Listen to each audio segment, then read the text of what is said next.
Est-ce que tu peux maintenant acclamer avec des acclamations qui manifestent la joie que tu as ce matin de communier avec tes frères? Amen. Gloire à Jésus. Amen. Voilà, bien-aimés dans le Seigneur. Le Le thème de ce matin, c'est les lois de la pluie. Les lois de la pluie. Alors je vous invite à lire deux passages. Ouvrez donc vos Bibles. Le premier passage, nous allons le lire dans Deutéronome au chapitre 28, le verset 23. Et le deuxième passage, nous lirons 2 Chroniques chapitre 7, le verset 13. Deutéronome 28, verset 3. Deux Chroniques chapitre 7, le verset 13. Chapitre 7, verset 13. Alors je commence par Deutéronome chapitre 28, le verset 23.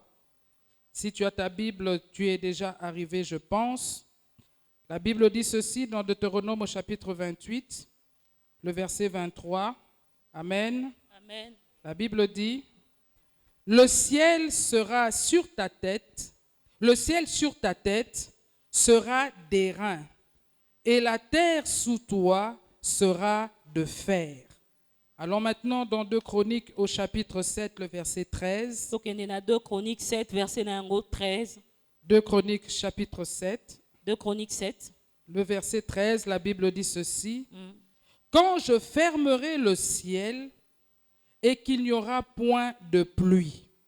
Amen. Amen. Je peux m'arrêter là. Dans ces deux passages que nous venons de lire, ces deux passages nous enseignent donc une chose importante. C'est qu'il y a des personnes, il y a des gens qui vivent sous un ciel fermé. Dans le passage de Deutéronome, la Bible parle d'un ciel d'airain. Na passage à Deutéronome, et il y a une autre version de la Bible qui parle d'un ciel de cuivre. Donc il y a certaines personnes, il y a des gens qui vivent sous un ciel de cuivre, un ciel fermé, un ciel d'airain. La pluie de bénédiction ne tombe pas dans leur vie. C'est comme ça que vous verrez deux personnes qui ont la même activité, qui ont le même commerce, deux personnes qui travaillent dans la même entreprise, qui sont de la même famille, mais l'un vit sous un ciel ouvert et l'autre vit sous un ciel fermé, un ciel de cuivre, un ciel d'airain. Et dans le passage de Deutéronome que nous avons lu, la Bible dit ceci, que même la terre sera de fer. Donc lorsque le ciel est fermé, la pluie de Dieu ne tombe pas. La conséquence, c'est que la terre sera de fer. Et lorsque la terre est de fer, rien ne peut pousser. Pouvons même le voir dans l'agriculture. Lorsque la terre est trop sèche, lorsqu'il ne pleut pas sur cette terre, vous allez voir que la terre est craquelée. Tellement qu'elle est sèche, elle commence à se fissurer. Et lorsque vous essayez de planter quelque chose sur une pareille terre, la sémence que vous allez mettre en terre, elle va sécher. Elle ne poussera pas. Pourquoi? Parce que la pluie ne tombe pas sur cette terre-là. Et donc si quelqu'un vit sous un ciel fermé, sa terre est sèche, sa terre est craquelée, Ça veut dire simplement qu'il est sous un régime de sécheresse. Ça veut dire qu'il ne peut pas avancer. Son travail ne peut pas progresser. Il ne peut pas percer dans sa vie. Rien ne pousse. Rien n'avance. La pluie ne tombe pas sur sa terre. Il est donc sous un régime de sécheresse. Le ciel est fermé au-dessus de lui. Une telle personne, elle a besoin que la pluie de bénédiction puisse tomber dans sa vie. Est-ce que quelqu'un me donne son amen? Alors lorsque la pluie tombe dans nos vies, la pluie de bénédiction, la pluie divine, nous avions vu le dimanche passé que la pluie divine symbolise la bénédiction, les bénédictions de Dieu. La pluie dans la Bible symbolise la faveur de Dieu. C'est l'esprit de Dieu.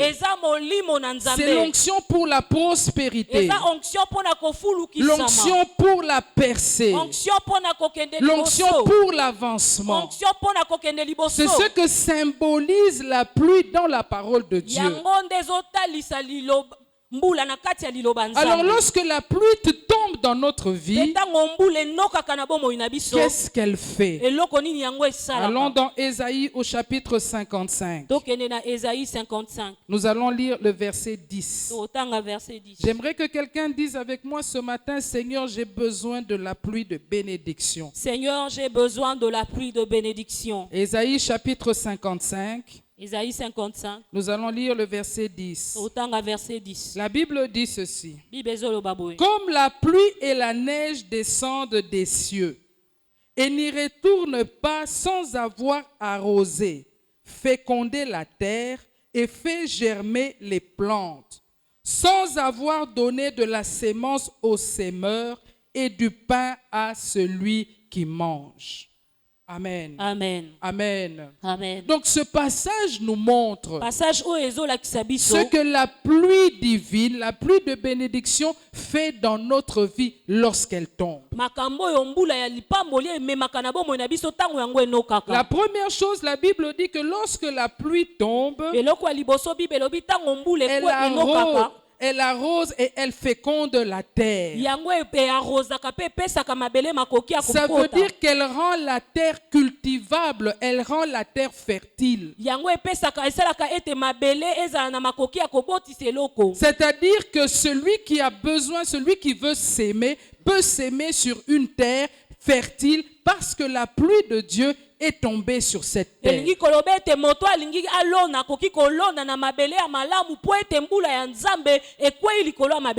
donc cela fera éclore ce qui a été sémé. La deuxième chose que la pluie fait, la Bible dit qu'elle fait germer les plantes. Donc lorsque la pluie de Dieu arrose une terre dans laquelle il y a eu de la sémence, lorsque la pluie tombe, la deuxième chose que cette pluie va faire, c'est qu'elle va faire croître ce qui a été sémé. Ce qui a été sémé dans la terre va pousser. Ça, c'est la deuxième chose. Et la troisième chose, lorsque la pluie tombe sur la terre, la Bible dit qu'elle donne la sémence au semeur. Et elle donne également du pain à celui qui a sémé. Ça veut dire que lorsque la pluie tombe, lorsque Dieu arrose une terre, sur laquelle, cette terre sur laquelle il y a eu la sémence, la sémence va croître. croître, mais elle va également multiplier. C'est comme ça qu'on voit dans l'agriculture. Quelqu'un va planter un sac de maïs,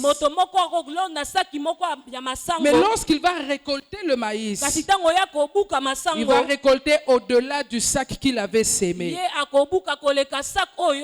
Dans la troisième chose, c'est que la pluie divine, elle fait croître, elle fait multiplier plutôt la sémence. Elle permet à ce que le semeur ne manque pas de quoi s'aimer. Et en plus, elle lui donne à manger. C'est ce que la pluie divine fait dans la vie d'une personne. Lorsque Dieu arrose ton travail, lorsque Dieu arrose ton activité, lorsque la faveur de Dieu est dans tes entreprises, sur toute ta vie, tu vas percer, tu vas avancer, parce que la pluie de Dieu tombe sur la terre qui est ta vie. Tu ne manqueras jamais de quoi manger, parce que la faveur divine, la bénédiction de Dieu est sur ta vie. Et que l'esprit de Dieu, l'esprit de la prospérité, l'esprit de la percée travaille pour que tu ailles de l'avant. Alléluia. Amen. Alléluia. Amen. Est-ce que tu peux dire un amen qui m'encourage ce matin? Mais la pluie de Dieu, cette pluie de bénédiction dont nous avons parlé le dimanche passé, elle ne tombe pas par hasard dans la vie de quelqu'un. Il ne faut pas penser que parce qu'on parle de la pluie de bénédiction, qu'elle va tomber automatiquement dans ta vie. Que tu vas te dire, je vais m'asseoir dans un coin et je vais attendre que la pluie de bénédiction, je vais attendre que Dieu arrose ma vie. Il y a la part de Dieu, mais il y a également notre part à nous. Il y a des choses que nous devons faire. Il y a des clés que nous devons activer pour que cette pluie promise par Dieu puisse arroser nos vies. Et le dimanche passé, nous avons parlé de 7 clés. Quelqu'un d'autre peut parler de 3, de 10, de 15. Mais le Seigneur nous avait mis à cœur de parler de 7 clés pour faire tomber la pluie de Dieu dans nos vies. La première pluie dont nous avons parlé, c'était le travail.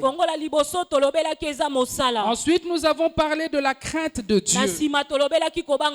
La troisième clé dont nous avions parlé, c'était la repentance et le jeûne.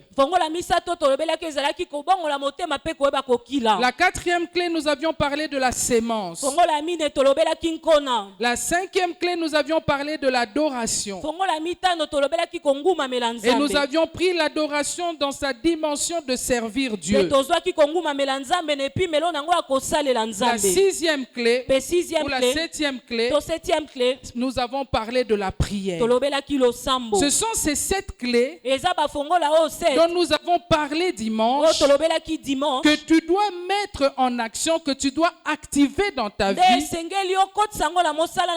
pour que tu puisses voir la pluie divine arroser ton travail, arroser tes activités, arroser toute ta vie. Mais il est important que tu puisses savoir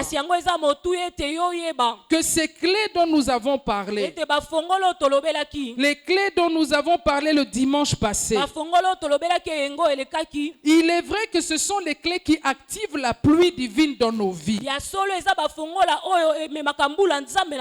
Mais il est important que tu saches que lorsque tu prends la décision d'activer ces clés, ce n'est pas d'une manière ponctuelle, c'est-à-dire que ce n'est pas de temps en temps.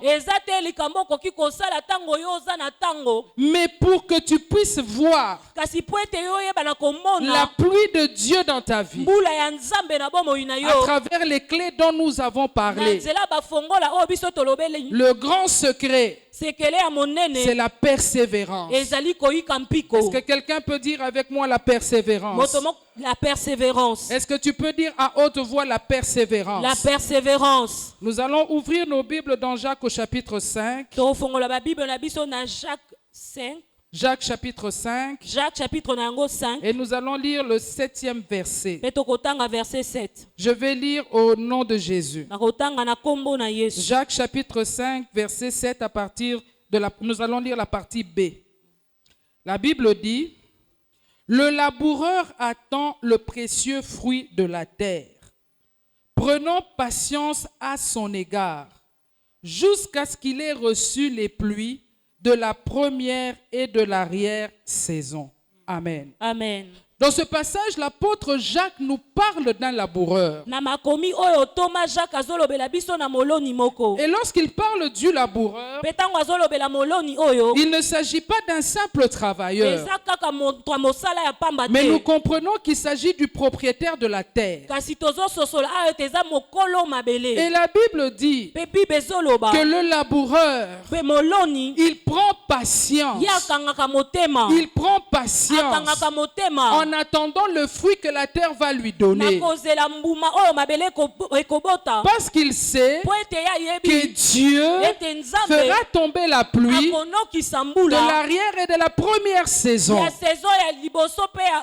Mais l'accent est mis sur une chose importante. C'est que le laboureur prend patience. Patience en grec est rendue par epumone. Patience na grec bazobengango epumone. Est rendu par le mot upumone. Bazobengango na kombo ya upumone. Qui implique l'idée de la persévérance. L'idée de la fermeté. L'idée de la constance. Donc ici patience est pris dans l'idée de persévérance. Dans l'idée de constance, dans l'idée de fermeté. Et la Bible nous montre que le laboureur, lorsqu'il a sémé, il sait une chose, qu'il récoltera. Et il attend avec patience le fruit que la terre va lui donner. Il attend avec patience.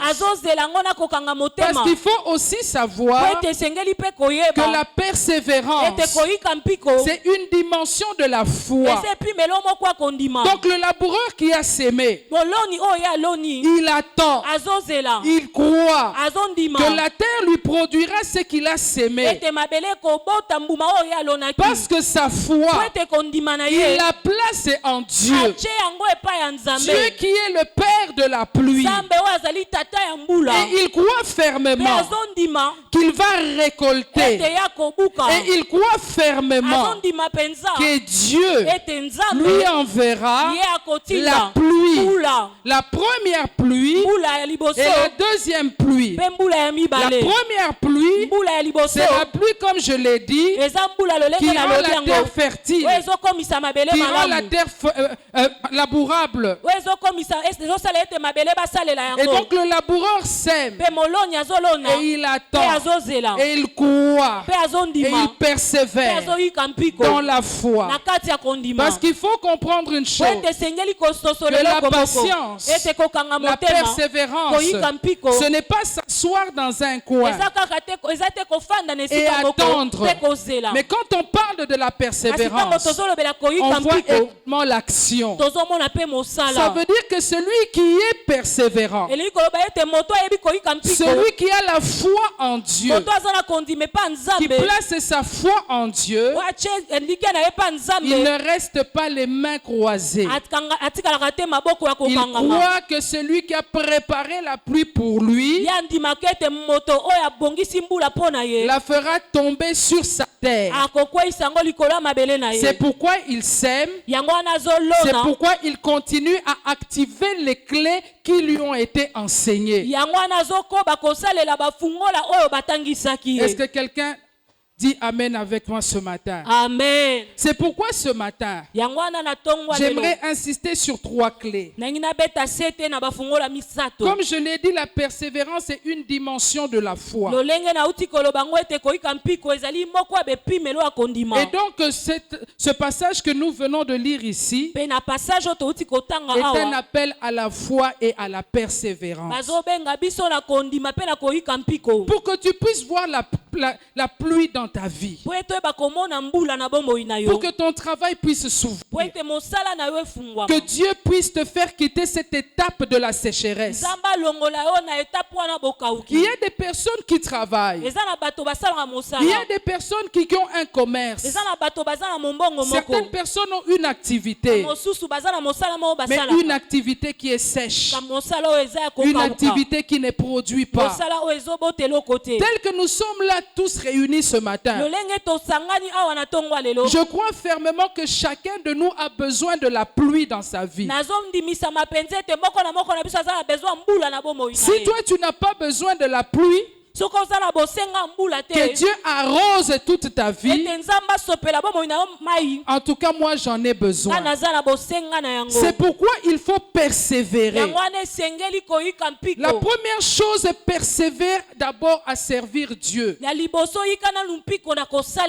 persévérance dans le service divin. Allons dans Zacharie chapitre 14 verset 17. Est-ce que quelqu'un est avec moi ce matin? J'aimerais que tu répètes la persévérance. La persévérance. La pluie de Dieu ne tombera pas de n'importe quelle manière dans ta vie. Tu peux te dire oui, c'est une clé, je sers Dieu de temps en temps. Non, il faut servir Dieu avec constance, avec persévérance.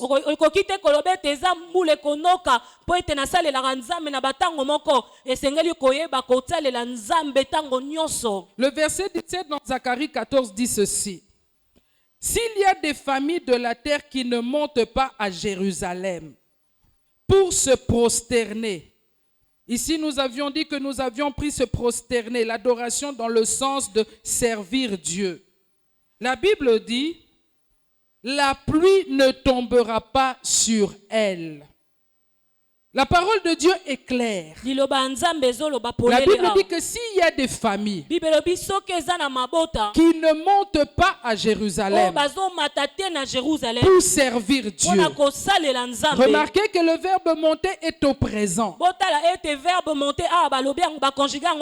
Ce qui nous montre que c'est une action continuelle.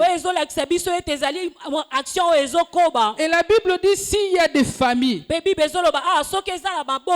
montent pas pour servir Dieu, la conséquence c'est laquelle? C'est que ces familles ne seront pas bénies. C'est que ces familles ne vont pas expérimenter la faveur de Dieu dans leur vie. Alléluia. Amen. A contrario, la Bible nous montre que quand il y a des familles qui servent Dieu, alors la pluie divine va tomber dans leur vie, va tomber sur leur famille. Ici, j'aimerais ouvrir une petite parenthèse pour parler des familles. Je sais que très bientôt dans l'église, nous aurons des cultes de famille. Mais nous devons savoir une chose.